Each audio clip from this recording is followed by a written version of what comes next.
just to see if I can, cleanse out a little bit more of my colon. But back to day 2.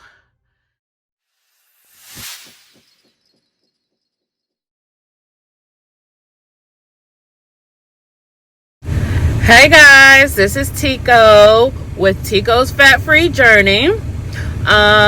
If you are new to this channel, welcome. If you have been here and you're coming back, welcome back. I like to have all of you, and I love your comments, and I love your motivation. It keeps me going, just really keeps me going. So thank you guys, and welcome to my fat free journey. All right, so last time I spoke with you guys, I basically told you guys that I was going to be doing another 7-day fast. Well, I am here to announce that I have started that 7-day fast. Woohoo! So it's like a redo, a rewind. How do you want to put it? Like a re-up or something? I don't know really what I want to call this, but it's one of them reads. And the reason why I did it is because last time I lost 11 pounds. Yes, 11 pounds is what I lost last time. So I was like, okay, what the heck? I might as well just go ahead and do another 7-day and see if I can knock 20 pounds out in 1 month. So that's what I'm basically doing. So what I'm gonna update you guys on is how day 1 and day 2 went so far on the fast. I figure I have to kind of let you guys know how both of them went, because honestly, day 1 was easy breezy. Woke up in the morning. Okay, it's day 1. I wasn't hungry all day, was not fatigued, nothing special. Oh, one thing that I did do is I did do an Epsom salt detox or laxative or whatever you want to call it on the first day, because I did not want the same problems that I ran into last 7-day fast to reoccur this time. So I started the fast off with that right off the rip, just boom. Now that was day 1, and like I said, it really wasn't much to say about day 1 because day 1 was just day 1. I'm usually pretty good at starting a fast and getting through at least day 1. That has never been a problem. Now, as far as sleep goes, on day 1, I was able to sleep, went to bed, normal time, fell asleep normally. It was no problem. I did not stay up. Like the last time I did the 7-day, I was up. Like, I think in just about every video, I was like, okay, I had another long night. I was up all night, couldn't go to sleep. But this fast, I am able to just go straight to bed. So that has not been a problem on day 1 or day 2. So that's pretty much what happened on day 1. I took the Epsom salt. Yes, of course, when you take that Epsom salt, and you drink your water, you're gonna go to the bathroom like back to back to back. So as far as the bowels go, there's not really much I can say about it, because it was loose stool. You know what I'm saying? You're gonna have loose stool when you do the Epsom salt. It's not anything pretty much that you can get around it. It's a loose stool. So yeah, that is that as far as day 1 goes with the Epsom salt. So day 2 came around, and when I woke up, I still had good energy. I could tell that I was getting to the point where I didn't want to drink much. That was the difference from last time. Like last time I could drink water, drink whatever, I wanted to drink, even last time I felt like towards the end that I may have been getting dehydrated. I was able to get enough water in. But this time it's almost like it's forcing me to want to go into a dry fast. Okay, a dry fast. I'm like, really? A dry fast? You really? A dry fast? Like, you really want to do a dry fast? No, I really don't want to do a dry fast. But it's like my body is like saying, okay, do a dry fast. And I'm like, talking to my body like, girl, you ain't did no dry fast in a couple of years. Like, and in 7 days, dry fast. Like, you gonna be able to do that dry fast. Like, you got this, just listen to your body. But I'm like, girl, I'm trying to listen to you, but really we gonna do is think about it. Now your throat gonna be dry, the possibility of getting a headache might be where it's like you really gonna do a dry fast.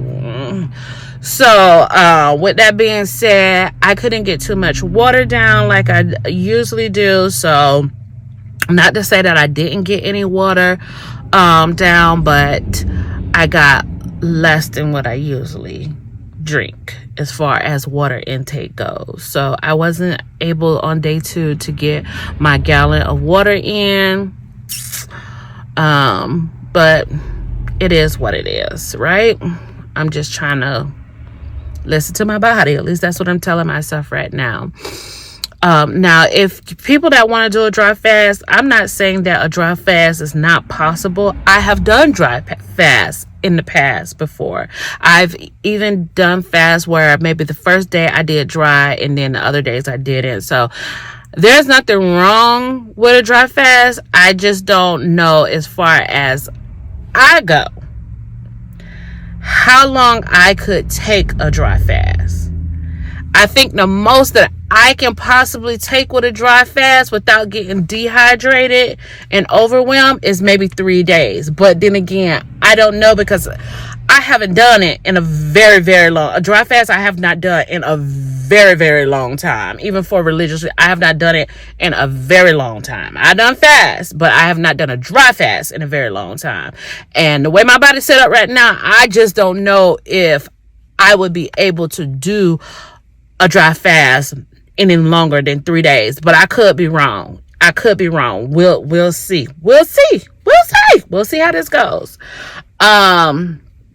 So that was day 2. I did wake up in the morning and I had another BM, which was like, okay, I figured that was going to happen, considering the fact that, I had taken that Epsom salt, and I do believe that, that Epsom salt is the first day, but then it's a little residue on the second day. So I kind of expected that. I didn't have my normal 2 BMs. I just had the 1 in the morning, and again, yes, it was loose. But what I was expecting it to be like a light yellowish brownish color, and it wasn't. It was like a dark brown kind of color. So I don't know what's up with that.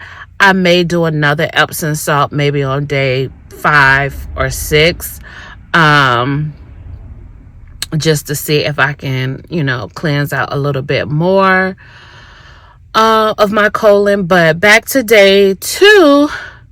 Day 2 went well. The day went well. The only thing compared from the day 2 on last fast and the day 2 of this fast is that on day 2 last fast, I felt like I was losing like energy, and my eyes got all heavy, and I had to drink take some salt and try to get my electrolytes up and all of that jazz on day 2. Whereas on this day 2, for this time, I don't know if I was energy or no energy, but around about, I'm gonna say noonish, like a little bit after 1, all I wanted to do is to sleep. And it wasn't a situation where it was like you're getting low on energy. It was just like my body was telling me it's time you need to sleep. Like I needed to take a nap. Like, you get sleepy. And I slept for about 2.5, 3 hours straight. So I took me a good nap on day 2. Like slept. And Yeah, so that was different, but it was good. It was good, and when I finally did wake up, I woke up and I was like, okay, I gotta get out of the house, I gotta do something, I gotta get some sun. So I went outside and I basically did what I'm doing now, just sitting down in the car, basically enjoying my day. I read a little bit, I prayed a little bit. I watched some YouTube videos and I, got some sun and kind of did some things that I wanted to do. So that's basically how day 2 went up until the evening time. Now, once it started getting dark and nighttime, I still had good energy. And believe it or not, even though I had taken a nap, I still went to bed at my same usual time that I usually go to bed. So I still didn't have a problem with that.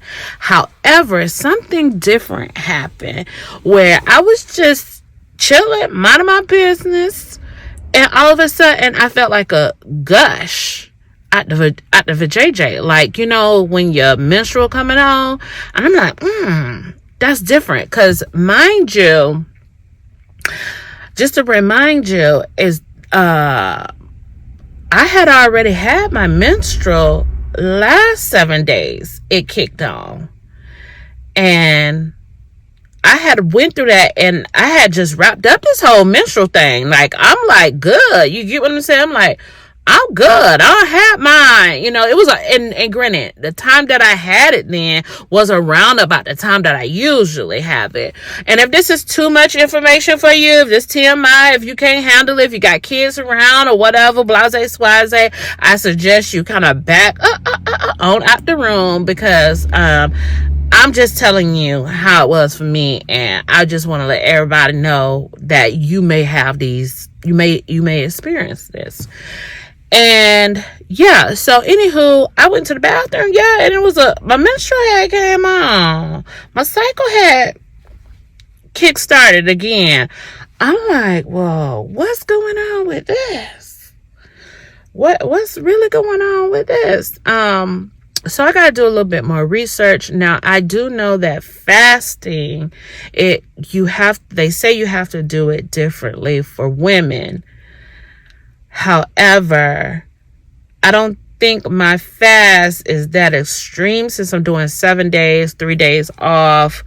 But then again, I don't know. So I just need to look into a little bit more information as far as that goes, to really, really get a full understanding of why my menstrual kicked back on. And I need to see, okay, is this just like, okay, I don't know what this is. Is this like I'm on, but I'm not really on? Like, Psyche Bear, I'm on, but no. But when I look, it was like really, really on. It wasn't a situation where I'm just spotting like the beginning. It was like, okay, I'm on. Like, I felt a gush. Okay, like, oh. Anyways, I digress from that. So that's basically how day 2 went. Again, I went to sleep. No problems with sleeping. Again, guys, I'm not going to get on the scale. I'm just not going to get on the scale until the end. And I think that's a good reward for me. When I do it that way, I can get on the scale every single day. I can see the ups and downs, and I can talk about that with you guys through this journey. But really, it's like, why take myself through the torture and, of going, oh, guys, I gained 1 pound or 1.5 pounds or 0.8 ounce. No, I'm not going to do that with you guys every single day of this fast. So I would just wait to the end of this fast to see what I've lost. I'm hoping for another big number. I really am hoping for another big number, but I don't know how that's going to go, because the body is very, very smart, which is one of the reasons why I decided to do 3 days of eating, because the body is very smart. If it feels as if it is finna go into a famine, it will like hold on to its nourishment and its fat, so that it can, give it out later in over a short term period of time. So I don't know if it's going to do that this time on this 7-day fast. I'm hoping that it doesn't. I'm hoping that I was able to trick it into thinking like, okay, we're eating again for those next 3 days. So now that I go on this other 7-day fast, it won't be like, oh gosh, we're going back into fasting again. So I have to hold on to the fat. So either way, even if I lose 5 pounds, guys, I think I will still be okay. I'll still be happy with my 5 pounds, even though secretly, low key, I'm hoping for 10. But anywho, whatever I can take at this time is whatever I can take at this time. Well, that is pretty much it with all the updates. I will definitely reach out to you guys more as it goes along. And last time, 4 and 5 was like, day 4 and 5 was really, really bad for me. I'm really waiting to see where my detox level is going to be. Because my detox level could definitely hit me around 6, 7 when I'm supposed to end it. And if it does that, I just don't know what I'm going to do and anything. But anyways, we're just doing this. We're just playing this by ear. Everybody's situation is different. Everybody's body is different. Everybody's environment is different. So therefore, that's how it has to be. This is a different type of journey. Anyways, you guys stay blessed, stay strong, and keep going if you are fasting. All right, keep going. Bye.